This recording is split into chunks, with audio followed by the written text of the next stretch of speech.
Bonsoir à tous. Erev Tov. Donc, la dernière fois, on a parlé, ceux qui n'étaient pas là, ils pourront voir la vidéo sur YouTube, effectivement. On avait parlé sur pourquoi se marier. Et on a expliqué que se marier, c'est une construction.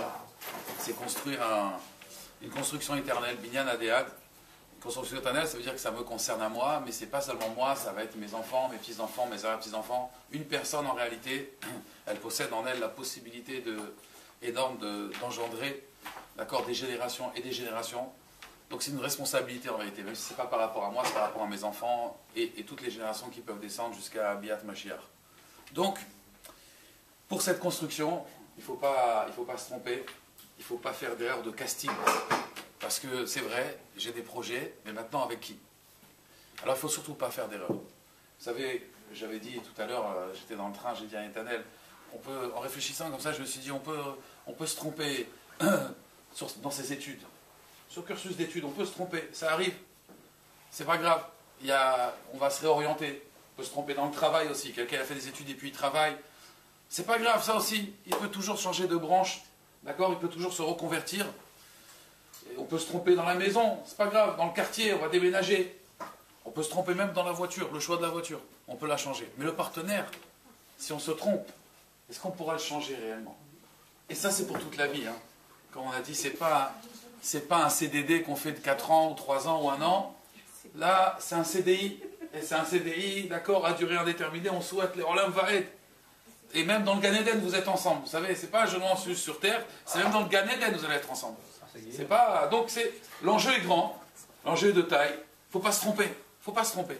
Alors, je ne vais pas vous mettre la restreinte, mais c'est très important parce que malheureusement, les gens, des fois, voilà, pour acheter une voiture ou une maison, ils font une étude de marché et pour se marier, bon, ouais, d'accord, allez, elle me plaît. Mais vous savez, c'est quoi l'enjeu? L'enjeu est énorme. Donc, bien sûr, premier conseil déjà, évitez les prophètes. Vous connaissez les prophètes? Moi, j'ai des tantes, c'était des prophétesses quand j'étais jeune, j'étais pas encore marié. Cette fille-là, je la sens, elle est pour toi, je la sens, vous savez, je la sens. Elle est pour toi, cette fille. Je sens qu'elle est pour elle. Je sens qu'elle est pour toi. Vous savez ce qu'elle a fait une fois, ma grand-mère? Elle m'a fait la honte de ma vie. Je vous assure, la honte de ma vie. Ma grand-mère, elle est partie, j'avais 23 ans, elle est partie à la synagogue, avec ma photo. La honte de ma vie, je voulais plus aller à la synagogue. Elle est venue avec ma photo à la synagogue, elle a été dans les Ezrat Nashim. Dès qu'elle voyait une fille, elle dit, tu connais ce garçon? Il veut se marier, c'est mon petit-fils. Et elle commence à me vanter les qualités et tout. Je ne peux pas te marier avec lui. Elle m'a fait l'archouma. La honte, ça me faisait, ma grand-mère. C'est comme ça, les grands-mères et les grands-mères, des fois, voilà, son petit-fils, il n'est pas marié, il faut qu'il se marie à tout prix. Ça m'est arrivé une fois, j'étais encore Bacho Yeshiva, j'étais à un mariage. Et là, j'ai vu un prophète aussi. J'ai discuté avec lui, et il m'a dit, en discutant, comme ça, on parlait, il me dit, je connais votre mazal. Ah bon, il connaît mon mazal, super, extraordinaire. Il m'a dit, c'est la fille, je vous dis ça il y a à peu près 22 ans, 23 ans, donc ça va. Il m'a dit, c'est la fille du grand rabbin de Versailles. Extraordinaire. Il sait c'est qui mon mazal. Alors moi je me dis, c'est super, et je dis, c'est extraordinaire. Bon, j'étais un peu kharif à l'époque, quand j'étais jeune, j'étais un peu piquant comme ça. Alors je lui ai dit, c'est super, vous avez mon mazal. Je lui ai dit, mais le seul problème, c'est que je peux le rencontrer que le matin, pas l'après-midi. Alors il m'a dit, pourquoi? Je lui ai dit, parce que moi je suis interné. Comme donc je suis interné, on me laisse sortir que le matin, mais l'après-midi, non, là c'est un mariage d'un copain, donc j'ai une permission spéciale, mais je pourrais la voir par contre le matin. Et alors là il change de tête, il me dit, non, ça va, il me dit, je vais parler comme ça. Je dis, ah non, vous allez me la présenter. Et puis je commence à insister, vous m'avez dit que c'était mon mazal.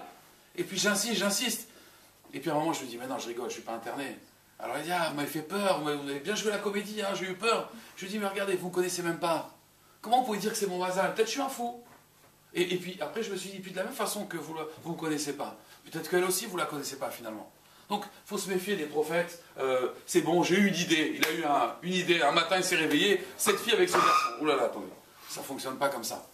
Parce que là, ça fait des erreurs tragiques.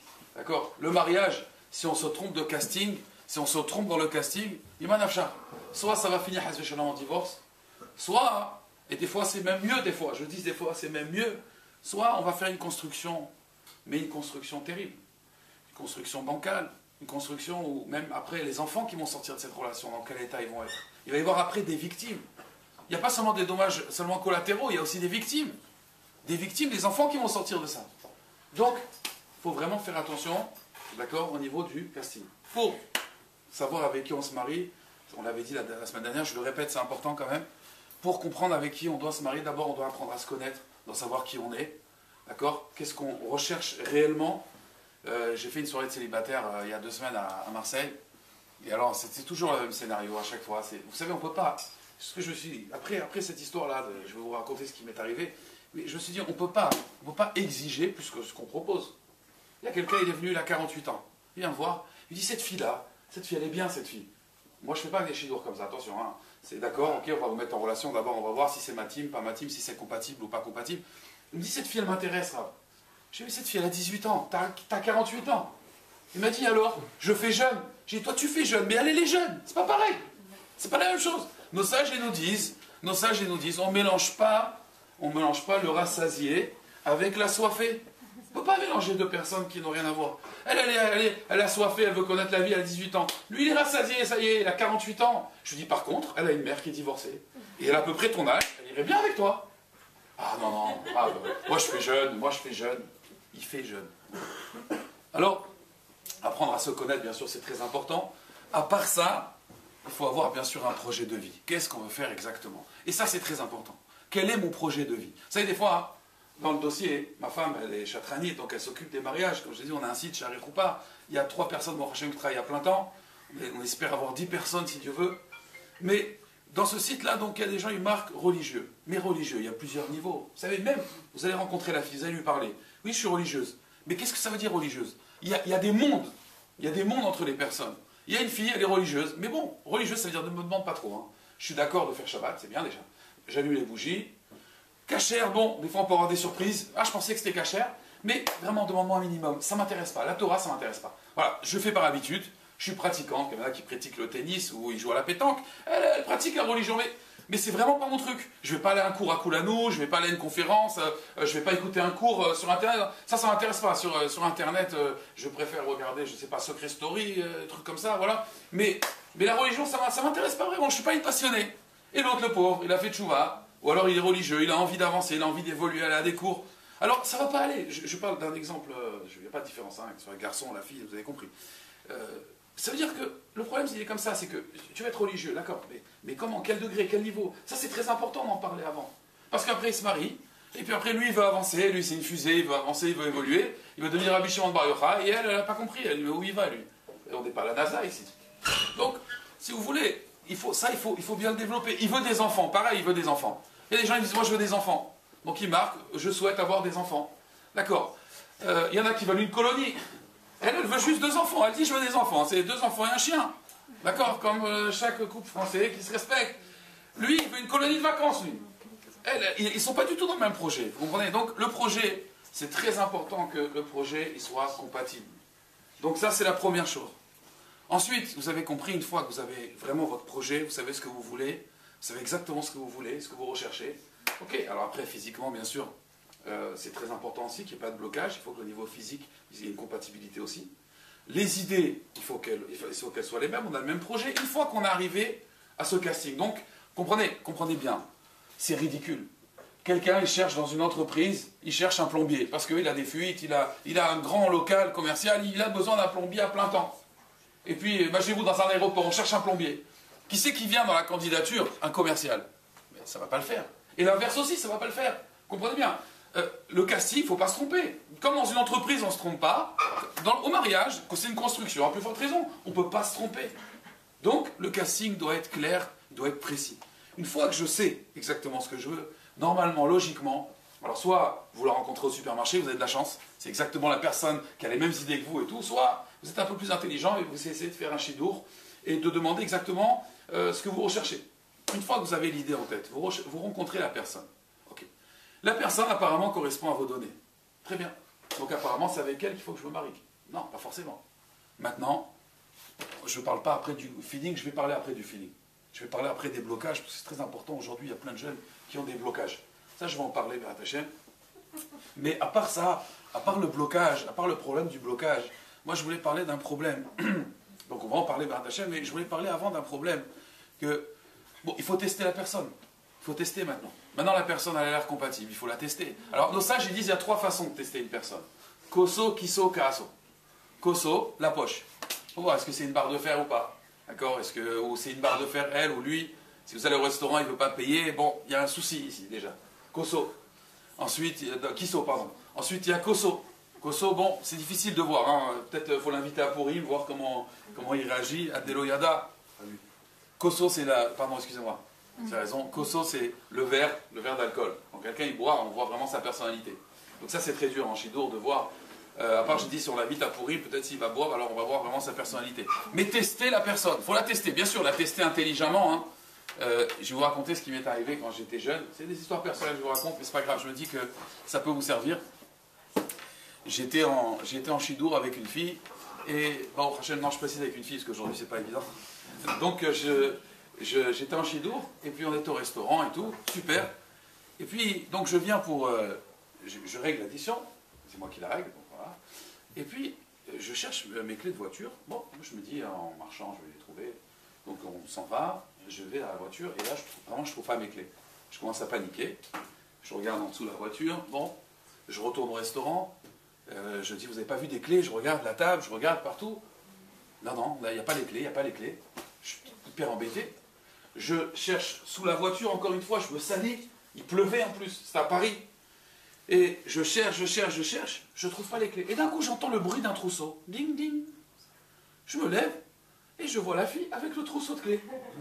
Alors je lui dis, ah c'est super, tu les as trouvées où? Elle a dit, non, je ne les ai pas trouvées, c'est moi qui les ai cachées. Ben, je dis, ah bon, tu les as cachées? Mais pourquoi tu les as cachées? Alors elle me dit, je voulais te tester. Elle voulait me tester, voir si j'étais nerveux ou pas. Alors bon, j'ai gardé mon sang-froid, j'ai dit, ah, et j'ai réussi le test alors? Elle me dit, oui, bon, tu étais un peu stressé, mais ça va, d'accord. J'ai pris les clés, je monte dans la voiture, je fais le créneau pour sortir, et puis elle tape à la vitre. Alors j'ouvre la vitre, je dis, qu'est-ce qu'il y a? J'ouvre un peu la vitre comme ça, qu'est-ce qu'il y a? Elle me dit, qu'est-ce que tu fais? Je dis, bah, je vais te tester. Bon, je voulais partir, je vais quand même ouvrir la porte, mais j'avais vraiment envie de partir, elle lui dit, je vais te tester. Bon, je ne l'ai pas fait, hein. Mais l'idée, c'est quoi? C'est qu'il faut tester une personne, bien sûr, il y a des façons intelligentes de tester, mais c'est important de voir comment elle va réagir en telle situation. Au début, il y a énormément de tuminiques de cinéma. Ça m'arrivait même une fois de faire un shidour. J'étais en shidour avec la fille au restaurant, un monsieur il vient demander la tzedaka. Alors, en général, qu'est-ce qu'on fait? On donne une pièce, allez, on donne un billet maximum. Et la fille, très gênée, elle n'avait pas de pièce, elle n'avait pas de billet, elle avait qu'une carte bleue. Alors elle dit, je peux vous faire un chèque? Et l'autre, il est là, un chèque. Je ne sais pas s'il avait un compte en banque. Et alors il dit, bon, d'accord. Alors elle fait un chèque à l'époque c'était des francs. Hein. Elle fait un chèque de 100 francs. Je me suis dit, en temps normal. Elle leur a dit, désolé, j'ai pas. D'accord. Bon, là, elle était devant moi. Oui, je vais vous faire un chèque, Je lui ai dit, non, ça va, laisse. Moi, je vais donner. Combien tu veux donner? 100 euros, 100 francs, voilà, je vais lui donner 100 francs. Pas faire un chèque. Mais, si vous voulez, bon, là, j'ai senti que c'était un peu exagéré. Vous comprenez? Donc, il faut tester, c'est important. C'est important de tester parce que même si la personne, elle correspond, il faut quand même tester, voir exactement si la personne, elle est ce que en fait, les informations m'indiquent. Moi, j'ai des informations sur elle. Elle me parle d'elle. J'ai des informations. Après, il faut tester. Par exemple, vous parlez avec une personne. Elle vous coupe tout le temps la parole. Là, vous vous dites, oh là, c'est une personne qui pense qu'à lui déjà. Il t'écoute pas. Rien qui parle.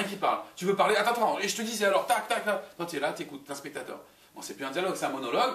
Là, tu te rends compte que, et dès que tu parles, elle te coupe la parole, bon, tu te dis, voilà, ça va être comme ça, hein. Faut savoir que ça va être comme ça, elle va pas changer. La voiture, on peut la changer, la personne, c'est très dur. Une fois, quelqu'un, il est venu, il m'a dit, voilà, je suis en Shidour, mais la file est un peu forte. Je lui dis, écoute, les kilos, tu peux les perdre, mais le caractère, c'est très dur. D'accord, le kilo, on peut faire Watcher, on peut faire des régimes, il y a même des opérations aujourd'hui. Mais les opérations sur les midotes, ça n'existe pas encore. Ils n'ont pas fait encore des opérations sur le cerveau. Donc, il faut voir, est-ce qu'il est radin? Moi, je connais un type, une fois, il est rentré chez lui. Et il lui a dit à sa femme, mets ton manteau. Ah, sa femme, elle a dit, super, on va sortir. Il lui a dit, non, je coupe le chauffage, là. Donc mets ton manteau. C'est un mec nazi. Non, pour vous dire que... Ça, faut rigoler, voilà, c'est bien, elle a compris. Non, c'est pour vous dire que c'est pas évident du tout. Vous pouvez tomber sur quelqu'un de radin, ça faut éviter. Il faut tester la personne. Mais la tester, parce qu'il y a beaucoup de cinéma au début. Il y a des moments de cinéma, il y a un jeu de séduction qui est très dangereux. Qui est très, très dangereux. Ça, c'est... Donc, le premier Inyan, de bien choisir, de bien tester, de voir la personne qui nous correspond. Maintenant, on arrive à un autre problème. C'est que, concrètement, même si on a testé, et que tout a l'air bien, ok, il y a un problème, des gens ont des blocages. Il y a un blocage. D'accord? Il y a un blocage. Il y a un blocage, pourquoi? Alors, il peut être pour plusieurs raisons. Première raison, les gens, des fois, elle me plaît, la fille. La fille, elle me plaît, et j'ai envie de me marier avec elle. Ou le garçon me plaît, et j'ai envie de me marier avec lui. Seulement, j'ai un problème par rapport à mon entourage. Qu'est-ce que vont dire les gens? Qu'est-ce que vont dire les gens? Qu'est-ce qu'ils vont dire? Ça veut dire que, concrètement, c'est pas le physique que je m'attendais. Moi, il me plaît, il a tout pour moi, c'est vrai. Mais j'ai des copines, j'ai des gens. Par rapport à la société, il est un peu marginal. Mais moi, il me plaît, ou elle me plaît. Alors, qu'est-ce qu'on fait? Malheureusement, on savait que des fois, quelqu'un il peut rater son mazal à cause de ça. Parce qu'il va penser au regard des autres. Vous savez, le regard des autres, j'avais dit la dernière fois, le regard des autres, il est terrible. Une fois, il y avait un monsieur qui avait une fille. Et cette fille-là, elle était laide, la pauvre. Elle est née comme ça, elle n'était pas belle. Mais vraiment laide, impossible de la caser. Et le papa marocain, il faisait beaucoup de soucis. Et alors, il s'est dit, comment je vais faire pour la marier, Et puis, il apprend qu'il y a un bachour extraordinaire, beau gosse, intelligent, tout ce que vous voulez, mais il est aveugle. Et c'est le chidour du siècle. Il a été voir les parents, bon, lui aussi, il est aveugle, il a du mal à se marier. Ils ont fait le chidour. Bon, les beaux-parents, ils ont toléré la fille, ils ont fait le chidour, ils ont pensé au bonheur de leur fils, et ils se sont mariés, et ils ont eu 3 enfants. Tout était bien dans le bonheur vraiment absolu, jusqu'au jour où... Hein? Non, il n'a pas retrouvé la vie, parce qu'un aveugle d'adolescence, il ne retrouve pas la vie. C'était pour voir si vous suivez. Jusqu'au jour où, il y a quelqu'un qui vient, et il lui dit, tu sais, tes parents, ils sont pas sympas. Hein. Il dit, ah bon, pourquoi? Ah, quand même, ils sont pas gentils. Moi vraiment, j'aurais pas apprécié. Il dit, mais pourquoi tu dis ça? Il dit, c'est Takala, bon, c'est pas... D'accord? C'est pas une bombe, hein, c'est pas... Ah bon? Ah bon? Mais comment? Quoi, elle est pas belle? Bon, écoute, voilà, elle est pas... C'est un aveugle, là, maintenant. Maintenant, il la voit pas. Eh ben, cet aveugle, ça l'a perturbé tellement qu'il a divorcé. Il a divorcé. Et pourquoi il a divorcé? Il a dit au Dayan, parce que je ne supporte pas l'idée que quand je vais marcher dans la rue, les gens ils vont voir que je suis avec une fille qui est pas belle, il n'a pas supporté l'idée. Regardez, même un aveugle, jusqu'où ça va, le regard des gens. Le regard des gens, il est terrible. Je vais vous raconter une histoire personnelle. Ce soir, il y a beaucoup d'histoires personnelles, parce que je préfère c'est du vécu, au moins c'est du concret. C'est pas des histoires dans des livres. Vous savez, on a un minag à la yeshiva, que quand un bachour se marie, alors, on lui met un chômeur. Un chômeur, c'est quelqu'un qui va garder, un chômeur, c'est un gardien, il va garder le khatan, parce qu'on sait qu'il y a des personnes qui ont besoin d'une shmira, la Gemara dit, qu'il y a des personnes qui ont besoin d'une shmira, d'une surveillance particulière, et le khatan, le marié, donc le jour de son mariage, il a besoin d'une surveillance. Alors il m'a nommé, j'étais très flatté, parce que c'était un bachour très bien, très intelligent, très moutzlar, qui réussissait beaucoup, et beau gosse. Je vous le décris pour que vous compreniez un petit peu l'histoire. Très bien, vraiment, bien dans ses baskets. Il me dit, voilà, Dan, j'aimerais que tu sois mon chômeur. Donc j'étais très honoré. Et je n'avais jamais fait ça. En plus, moi, à l'époque, j'étais déjà fiancé. Donc je me suis dit, c'est bien, je vais me mettre en plus dans l'ambiance du mariage. C'est quoi le stress avant le mariage? Donc j'ai dit, j'ai accepté la mission. Donc j'ai été son chômeur. Son chômeur, ça veut dire, on passe là, c'est pas que je suis là avec un takiwalki, et d'accord, et un pistolet, et Hervé. C'est juste, je suis avec lui. Et puis, on a étudié, donc, on a étudié ensemble le matin. On a discuté, et puis il a commencé à me parler de sa femme, et comment sa future fille épouse, et comment il est fou de sa femme, comment il est heureux de se marier avec elle, comment c'est le plus beau jour de sa vie. Et donc je lui ai posé plein de questions, comment tu l'as rencontrée. Et bon, Hachem, vraiment, il m'a dit, écoute, c'est une fille extraordinaire. Et bon, bien sûr, je n'ai pas abordé le côté physique, elle est pas mal, bon, c'est un beau gosse, un type bien, il présente bien, je me suis dit, bon, Mistamak, voilà. Donc on parle, on discute toute la journée, c'était très sympathique. Et puis en même temps, je faisais rire, je faisais des blagues, comme ça il rigolait, il était un peu moins stressé, on a été au coiffeur ensemble. Bon, on a passé la journée ensemble jusqu'au moment de la choupa.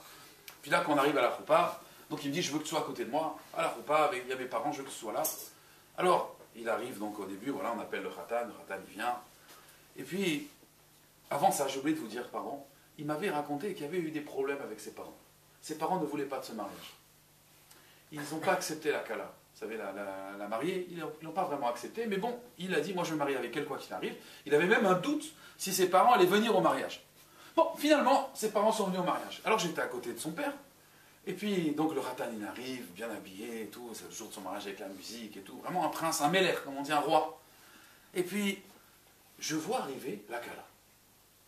Alors là, je vous assure, à l'époque, il y avait une émission qui s'appelait La caméra cachée. Vous savez la caméra cachée? On fait une blague à quelqu'un. Fait une blague, ça veut dire en fait il y a des caméras et tout, lui il sait pas, hein, il ne voit pas les caméras. Je vois arriver la kala, ma parole d'honneur, j'ai dit, non c'est une blague. Non, je vous assure, je me suis dit quoi? C'est une blague au début, hein. Je me suis dit, je vous dis ce que j'ai pensé, je n'ai pas parlé bien sûr, et je la vois arriver, et je la vois arriver, et puis tout de suite je me reprends parce que bon, attends, c'est mon ami, c'est sa femme, et puis alors le père il me regarde, il me dit, ah, tu comprends maintenant, hein? Bon, écoute, il est heureux comme ça, le père il était là, et puis, et alors il se retourne, il me dit, hein, genre, super, super. Je vois arriver la Kala, je vous assure, bon voilà, vraiment c'était impressionnant. Voilà, c'était impressionnant, je vous assure, c'était impressionnant. C'était impressionnant. C'était impressionnant. Ça veut dire, voilà, bon, voilà, regardez. C'est des gens, bon, je pense pas qu'ils tomberont sur cette vidéo, c'est pas des gens qui ont Internet, c'est pas des gens, donc, pas de problème, ce sera pas su. Mais voilà, vous voyez, non. Je veux pas être méchant, mais regardez, moi je suis pas méchant, je vous assure, je suis pas comme ça. Mais juste, c'est pour que vous compreniez mon étonnement quand même, d'accord? Ok, vous connaissez Hulk? Non, c'est-à-dire, j'étais, wow. Donc, elle est arrivée comme ça, et, non, elle est arrivée, elle a fait un régime aujourd'hui, elle a fait bypass et tout. Donc, mais regardez, elle est arrivée, et moi, j'étais quand même choqué. C'est-à-dire, lui, il était svelte comme ça, tout, voilà, tout mince comme ça, je vous assure, hein. Elle était, mais pas forte, c'est pas forte, c'est pas grave, vous voyez. Ça veut dire, c'était vraiment, vous voyez Hana dans Rabbi Jacob, vous voyez, mais à côté, c'est Bismonde. Ouais, non, de quoi on parle? Non, je vous assure, c'est choquant. Non, mais c'est choquant, encore une fois, c'est choquant. Non, mais c'est choquant, voilà. Alors maintenant, regardez, elle est venue, regardez, elle est venue, cette fille, et donc, voilà, elle était heureuse et tout. Bon, ils se sont mariés, j'ai fait une bracha même et tout, j'ai béni ce mariage et tout. Et à un moment, elle dit à son frère, quand on a fini la roupa, hein, tu vois, je t'avais dit que je me marierais. Bon, déjà, je me suis dit, ça se fait pas. Bon. Et son frère, qu'est-ce qu'il dit? C'était Hanouka. Il lui dit, ben c'est Hanouka, c'est la fête des miracles, c'est normal. et le Khatan, je me suis dit, il va se vexer, il va mal le prendre, moi je l'aurais mal pris, hein. Non, il était là, il était heureux, et il m'a dit, elle est formidable. Et je vous assure, je me suis senti zéro devant le Khatan. Pourquoi? Parce que ce Khatan, c'est un être formidable. Parce que c'est quelqu'un, il s'en fiche des gens. Il adore cette fille elle est extraordinaire, c'est une Neshama, il a regardé la Neshama. Attention, j'ai pas dit de faire ça. Hein. J'ai pas dit de faire ça parce que voilà, lui il n'a pas de blocage. Attention, il n'a aucun blocage, d'accord? Je parle pas d'un type, c'est une sadéquette, mais voilà, j'ai un blocage là. Non, il n'y a pas. Il n'avait aucun blocage. Mais il s'en fiche du monde qui l'entoure. Il s'en fiche, il est heureux. D'accord? Il est heureux avec elle, mais c'est ça l'essentiel. C'est ça l'essentiel. Aujourd'hui, malheureusement, bon, elle est bien, est-ce qu'elle va correspondre à mes parents? Mes copains, quand ils vont la voir, qu'est-ce qu'ils vont penser? Il y a tous ces calculs-là, malheureusement, qui rentrent dans le casting. Or, en réalité, dans ce casting, ça ne devrait pas rentrer, ces idées-là. Ça ne doit pas rentrer. Ça ne doit pas rentrer. Donc, je vous assure que cet homme-là, il est heureux. Il est heureux. Et la société qui l'entoure, eh ben, il s'en fiche. Il s'en fiche. Il la trouve extraordinaire. Il est heureux avec elle. Eh ben, voilà, Hachem. Vous savez, il y en a, ils disent, le mariage, vous savez, chez nous, la tradition, le mariage, c'est quoi? C'est la moitié de la personne. Mais bon, Hachem, il a trouvé son double. Eh ben, c'est extraordinaire. Il a trouvé son zivoug. Baruch Hachem. Ça, c'est important, parce que les gens, malheureusement, ils vivent avec le regard. Qu'est-ce qu'ils vont penser l'autre? Qu'est-ce qu'ils vont penser? Est-ce qu'elle est présentable? Ça, c'est une erreur. Deuxième chose qui est très problématique dans le casting, c'est les ragots. Vous savez, les ragots, malheureusement, qu'est-ce qu'on raconte sur les gens? Vous savez, il n'y a pas longtemps, il y avait 2 filles d'un séminaire. Le séminaire, donc, c'est comme une yeshiva, seulement c'est pour les filles. D'accord? Donc, un séminaire. 2 filles de séminaire qui étaient dans le bus. Et elles commençaient à parler d'une copine à elle qui allait se marier dans une semaine. Et elle commençait à dire, t'as vu Déborah se marie? Ah ouais, Déborah se marie, ouais. Le pauvre Al-Hatan. Comment il s'appelle Al-Hatan? David Lévy. Je donne un nom au hasard comme ça. David Lévy.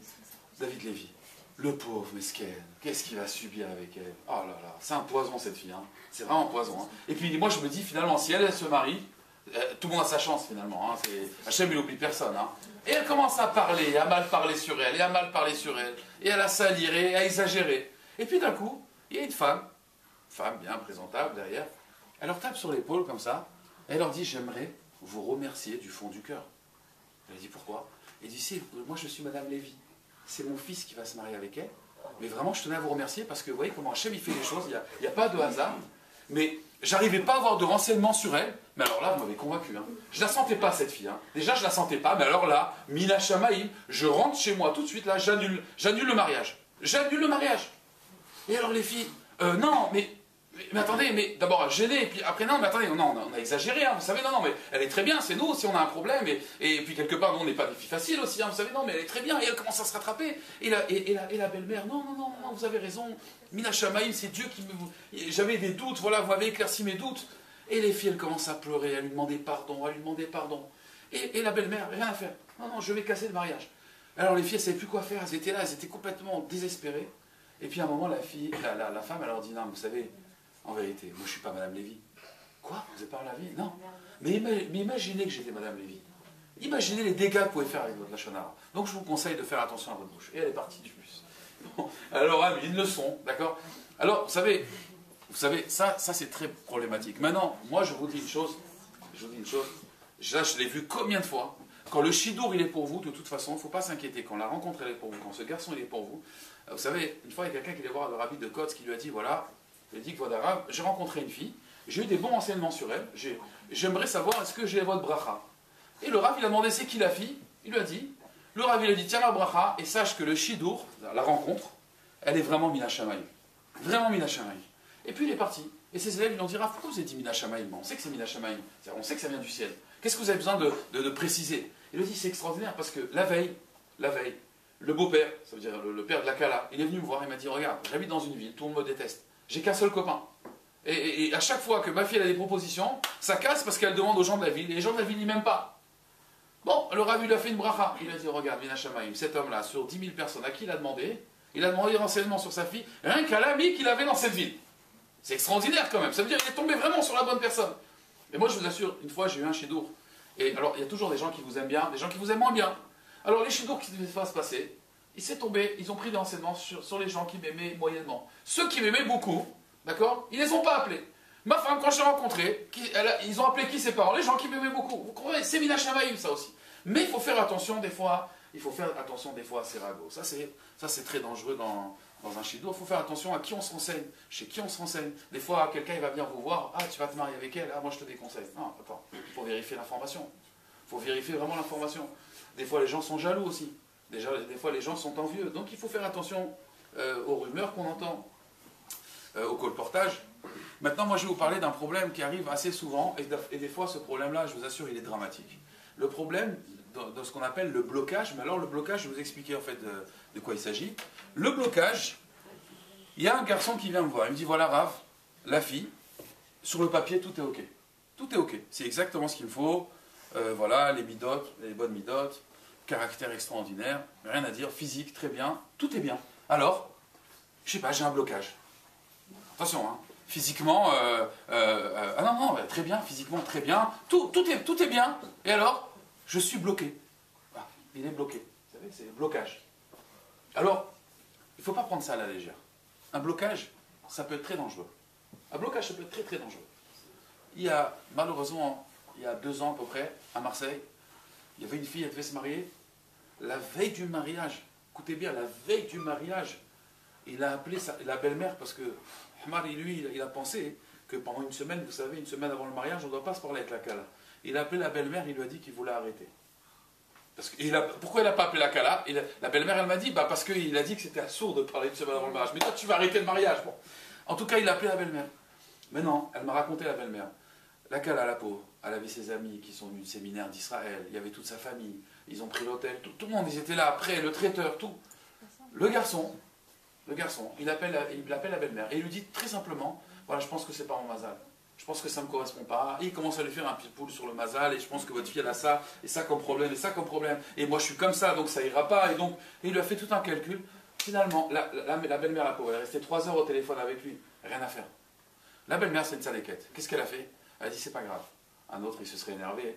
Elle a pris la séouda, elle a dit, je veux garder la séouda. Elle a fait une séouda todaya, une séouda de remerciement, le lendemain, pour remercier Hachem qu'elle ne s'est pas mariée avec ce garçon-là. Que c'était Mina Shamayim. Bon, ça c'est un niveau, je vous assure, mais c'est à Marseille, hein, c'est pas il y a 500 ans, c'est il y a 2 ans. D'accord, une femme, moi je vais demander une bracha, après je lui faites-moi une bracha parce que ce niveau-là je ne connais pas. Moi je pense que j'aurais pris le hatan, j'aurais été le voir comment la veille, c'est nul, mais on le tue le hatan. Non, comprenez bien, quoi, c'est dire, bon, sur le coup j'aurais été très énervé, hein, j'aurais pas gardé mon calme comme ça. Non, et attention, il faut payer le traiteur, je paye tout, tout est à ma charge, regardez, vous ne voulez pas voir avec ma fille, d'accord. Bon, la Kala dans un état, d'accord, mesquina. Et pourquoi ça? Pourquoi? Parce qu'il y avait un blocage. Je vais aller encore plus loin, non, mais je vous assure, c'est des histoires vraies que je raconte. Je vais aller encore plus loin. Encore plus loin. J'ai un ami, il s'est marié. Il s'est marié, de Mazel Tov, en Israël, un Français, deux francophones. Il s'est marié.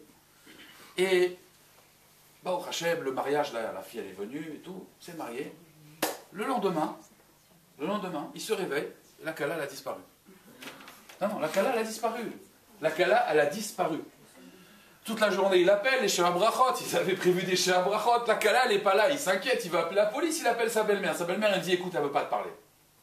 Quoi? Qu'est-ce qui se passe? Qu'est-ce qui se passe? Ça va être les plus beaux jours de notre vie, de notre existence. Et les 7 jours des Sheva Brachot, c'est des moments extraordinaires. Des moments inoubliables. Jusqu'à aujourd'hui encore, je me rappelle de le Sheva Brachot. Je m'en rappellerai toute ma vie. C'est des moments extraordinaires. Et à ce moment-là, il ne sait plus quoi faire. Il sait plus. Il attend un jour, 2 jours, 3 jours.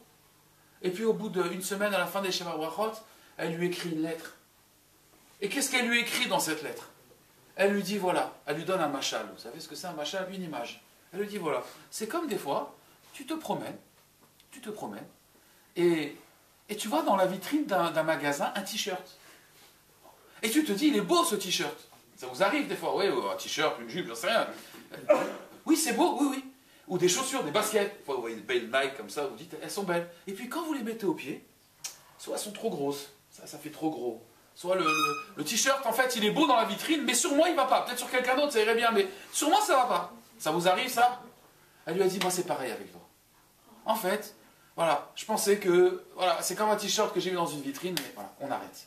Le garçon, bon, aujourd'hui, il est marié, il a des enfants, je raconte ça, mais le garçon, pendant un moment, il a été détruit. Alors moi, je lui ai posé une question, c'était un ami, je lui ai dit, je te pose une question, est-ce que tu lui as mis la pression? Est-ce que tu lui as mis la pression? Il m'a dit oui, j'ai exagéré. Je lui ai dit pourquoi?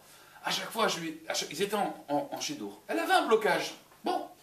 Alors il disait, bon, alors on se marie, oui, attends, non, bon, alors il a dit j'arrête. Non, d'accord, on n'arrête pas. Elle ne voulait pas arrêter. Mais elle ne voulait pas non plus aller plus loin, mais elle ne voulait pas arrêter. Donc à chaque fois, c'était le chantage. Bon, on se marie, moi je veux une date, hein, sinon j'arrête de te voir. Bah, je ne peux pas te donner de date. Ok, alors on arrête de se voir. Une semaine après, mais non, allez, viens, on se revoit. Alors elle le revoit. Et puis après, j'ai un blocage. À un moment, il lui a dit, bon voilà, moi il n'y a plus de blocage, tu choisis. C'est soit on décide une date de mariage, soit on arrête. Allez, d'accord. Il lui a mis la pression. À un moment, c'est comme une cocotte minute.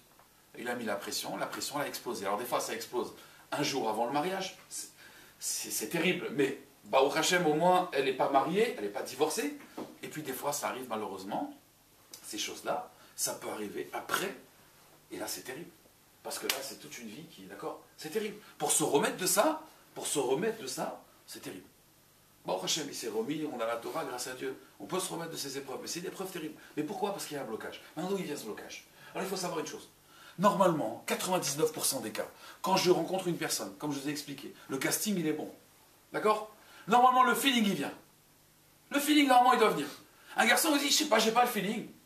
Il y a un problème. Pas chez la fille, chez toi. Moi, j'ai une femme, une fille qui veut se marier, qui s'inscrit dans notre site. Ma femme m'a dit, parle-lui, je ne sais pas quoi faire avec elle. À chaque fois que je lui fais un chidour, c'est toujours la même histoire. Bon, je l'ai pris au téléphone, je lui dis, qu'est-ce qui se passe? Elle me dit, voilà, Rav, j'ai un grand problème. Et bon, Baruch Hashem, une femme, toujours Baruch Hashem. Et alors, qu'est-ce qui se passe? Bah voilà, à chaque fois je rencontre un garçon, donc tout va bien, c'est super. Et puis, dès qu'on décide d'aller plus loin, d'un coup, je commence à voir un défaut chez le garçon. Mais un truc, ça veut dire, son nez. Oh, son nez. Oh, je peux pas. Et alors après, elle demande à 10 000 rabbinim, mais qu'est-ce que je dois faire? J'ai un blocage. Hein. Et puis après, les rabbinim me disent, faut arrêter. Et puis d'un coup, quand j'arrête, je me sens bien. Mais vous ne pouvez pas s'imaginer comment. Et je sens que j'ai pris la bonne décision. J'ai dit, ok, ça vous arrive combien de fois? Elle me dit, ça m'est arrivé, là c'est la 25e fois. Bon. 25 fois que ça t'arrive, le problème, c'est pas son nez, c'est toi le problème. Le problème, c'est quoi? C'est que c'est des gens, en général, je vous assure, normalement, quand le casting il est bon, quand, on va dire, les gens correspondent physiquement et au niveau des idées, automatiquement, c'est quelque chose de naturel, ça. Hachem, il a fait en sorte qu'il y a une attirance qui va se créer. Il y a quelque chose qui va se créer. Si la chose ne se crée pas, c'est pourquoi? C'est parce que la personne, elle a eu, dans son enfance, une mauvaise expérience. Une mauvaise expérience du mariage. Elle a vu ses parents peut-être se disputer, elle s'est dit, j'ai pas envie de ressembler à ça. Elle a vu un couple dans les nerfs, elle n'a pas vu un bon exemple devant elle. Et malheureusement, nous, on est une génération aujourd'hui où, malheureusement, les mariages, ils sont plus comme avant. Vous savez, avant, le mariage, c'était évident. C'était évident. Moi, ma grand-mère, elle m'a dit, une fois j'avais une cousine qui avait du mal à se marier, c'était très difficile. Et alors ma grand-mère lui a dit, mais je comprends pas, pourquoi c'est difficile? Moi, papy, je suis arrivé un jour, je suis rentré de l'école, mon père il m'a dit, voilà, c'est lui, ça va être lui ton mari. Tu crois que j'ai posé la question, il me plaît pas, c'est mon mari, c'est mon mari. À l'époque, il y avait une confiance chez les parents, on faisait confiance aux parents. Et puis, elle voyait l'exemple de ses parents, elle voulait faire la même chose, c'était évident, se marier, c'était évident. Aujourd'hui, malheureusement, on est dans une génération, on n'a pas cet exemple à la maison. On a un exemple des fois qui est négatif. Donc, c'est des gens qui sont passés par soit un divorce de leurs parents, soit c'est pas un divorce, mais des fois, je vous dis, des fois c'est même pire, c'est une mésentente terrible. Et donc, la personne, elle a un blocage. Donc, il faut aller voir soit un rab, soit un psychologue. Des fois, il faut aller voir un psychologue. Moi, je lui conseille de se faire suivre. C'est important parce qu'elle a un problème, elle doit se débloquer. Sinon, elle va rester tout le temps avec ce problème. Et à chaque fois qu'elle va vouloir aller plus loin, elle est bloquée. Non, on n'est pas bloqué. Normalement, c'est qu'il y a eu un souci. Alors, il y a des gens qui ont été touchés par le divorce de leurs parents d'une façon, des fois, d'une autre façon. Des fois, ça arrive à un blocage. C'est pas tout le temps. Mais le blocage, il peut venir de plusieurs circonstances. Je ne suis pas psychologue. Mais, en tout cas, ce blocage-là, il faut d'accord, le débloquer parce que ça peut avoir des conséquences vraiment néfastes. Maintenant, qu'est-ce que moi je conseille? Avec qui se marier? Je conseille la mida qui s'appelle la mida du chesed. On voit dans la Torah que Eliezer, quand il a cherché une femme pour Yitzhak, qu'est-ce qu'il a cherché? Une femme qui avait la mida de chesed, de bonté.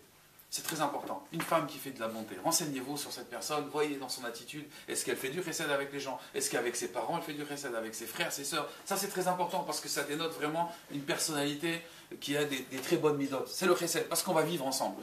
Olam chesed ibané, le monde il a été créé par le chesed. La construction, comme on a dit la dernière fois, c'est le chesed. Comme on a testé Rivka, si elle était compatible avec Yitzhak, c'est le chesed. La midat à chesed. Maintenant, je vais vous raconter une histoire qui est ramenée dans le Tana de Béliaou. Dans le Tana de Béliaou, on ramène l'histoire, vous savez, le Tana de Béliaou, c'est Eliyahu Hanavi qui raconte cette histoire. Et Eliyahu Hanavi, il raconte Maaseh Beish Shayalo Isha Kshera. Là, je m'adresse aux garçons. Il y avait une fois une personne qui avait une femme qui était Kshera. Maaseh Beish Shayalo Isha Kshera. C'est quoi une femme kashère? Vous pouvez me dire c'est quoi une femme kashère? Moi, je n'ai pas compris au début. Isha Kshera, une femme kashère. Elle est quoi? Khalak Bet Yosef, les poumons ils sont lisses, j'ai pas compris. Elle a des écailles, des nageoires. Comment ça marche? Comment elle est Isha Kshera bébé? C'est vrai, Isha Kshera. Alors, l'histoire c'est la suivante. Un jour, cet homme, Hachem, il a décidé de lui envoyer une grande bracha. Vous connaissez l'histoire de la mallette? Vous connaissez pas l'histoire de la mallette? Je vous ai jamais raconté l'histoire de la mallette. Oui, je vous l'ai raconté à vous. Un jour, j'étais au restaurant. Non, je plaisante. Je ne vais pas raconter ça. Non, l'histoire de la mallette, c'est quoi? C'est que Hachem, il lui a envoyé à Eliyahu Hanavi, il est venu avec une valise. Et il lui a dit, voilà, il lui a dit à cet homme, toi, hein, voici cette valise, tu vas la garder. Tant que tu auras cette valise, tu auras une bracha extraordinaire. Mais une bracha extraordinaire. Mais cette bracha va durer que 5 ans. Dans 5 ans, je viendrai te la reprendre. Est-ce que tu acceptes? Qu'est-ce qu'il a dit? Il a dit, je vais demander à ma femme. Bon. Il a été voir sa femme elle a dit, prends-la. Et il est venu, il a pris la mallette. Il a pris la mallette, effectivement. Dès qu'il a rentré la mallette à la maison, les affaires, il a commencé à avoir énormément d'argent. Il est devenu vraiment milliardaire. Mais il savait que ça allait durer que 5 ans. Sa femme, elle a dit, écoute, regarde ce qu'on va faire. On va être intelligent. On va garder ce qu'il nous faut, d'accord? Ce qu'on a besoin. Maintenant, le reste, on va faire que du chesed avec. On va aider les pauvres, on va aider ceux qui n'ont pas les moyens de se marier, on va faire un maximum de mitzvot avec cet argent. Donc on garde vraiment ce qu'on a besoin pour nous, et le reste, on va le distribuer. Et alors ainsi, pendant 5 ans, ils ont distribué cet argent, et ils faisaient du chesed avec cet argent. Et puis, la 5e année, comme prévu, Eliyahu Hanavi, il est venu, et il a vu le mari, il lui a dit, voilà, maintenant il faut que tu me rendes la valise. Il lui rend la valise. Le mari ne voulait pas rendre la valise. Une valise comme ça, c'est pas la valise en carton, là, hein, c'est une valise. Alors, il a dit, je vais demander à ma femme. Il a dit, comment tu vas demander à ta femme? On a fait un accord, moi tu me rends la valise. Il a dit, bon, je vais aller voir ma femme, je reviens. Il était voir sa femme. Sa femme, elle lui a dit, tu lui rends pas la valise. Eh oui, on rend une valise pareille. Alors elle lui a dit, regarde, tu vas lui dire la chose suivante. Tu vas lui dire, on te rend la valise à une condition. Si tu trouves des gens qui savent utiliser cette valise comme nous, aussi bien que nous, alors prends-la. Prends-la comme ça, ils feront plus de recettes que nous. Sinon, tu nous la laisses.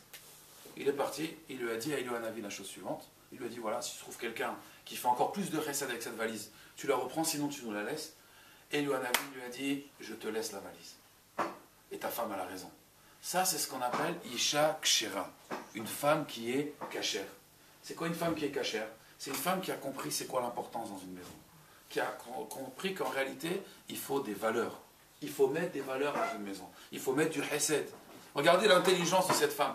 On dit Chokhmat Nashim Bantabeta. Une femme intelligente, c'est une femme, l'intelligence du chesed, je parle. Cette femme qui a l'intelligence du chesed, qui comprend qu'en réalité, dans ce monde, il n'y a pas que nous, il y a les autres. Alors cette femme, elle saura éduquer ses enfants. Parce que dans le casting, et ça je m'adresse aux filles et aux garçons, il ne faut pas oublier, qu'est-ce qu'on recherche? C'est pas seulement un compagnon. C'est on recherche un mari et aussi un père. Et vous recherchez une épouse, mais aussi une mère de famille. Donc, attention, l'enjeu, c'est pas juste, il faut que j'imagine, est-ce que ça peut être la mère de mes enfants? Parce que bon, des fois, on se dit, des fois, moi je vois les couples, écoutez, c'est un bon père, il n'y a rien à dire, c'est un très bon père, il s'occupe bien de ses enfants. Bon, c'est pas un bon époux. Ou alors le contraire, c'est un bon époux, mais alors avec ses enfants, ça va pas du tout, il n'a aucune relation avec eux, il a des problèmes avec eux, il n'arrive pas à parler, il n'arrive pas à communiquer. Il faut bien réfléchir avant. C'est un partenaire, encore une fois, ça va être un époux, ça va être aussi un père, ça va être une mère. Est-ce que c'est ça que je veux comme exemple pour ma fille ou pour mon fils? Est-ce que c'est ça que je veux, un père comme ça, qui est coléreux, est-ce qu'il va arriver à changer, est-ce qu'il va arriver à se travailler? Tout ça, c'est des choses qu'il faut réfléchir avant. Ça fait partie du casting. De prendre des gens voilà, qui ont l'intelligence du chesed, qui pensent aussi aux autres. Parce que s'il pense aux autres, eh ben, il pensera aussi à moi. D'accord? Il pourra aussi m'aider dans mes projets. Mais si il n'arrive pas à penser aux autres, donc même à moi, il n'arrivera pas à penser. Si dans la discussion, c'est que moi, président, moi, d'accord? Après, on sait comment ça finit, ces histoires-là. Il n'y a que lui. Il n'y a que lui. Donc, ça, c'est très important au niveau du casting. Il y a aussi autre chose. C'est que la Gemara, dans ma Masechet Sota, a dit quelque chose d'extraordinaire.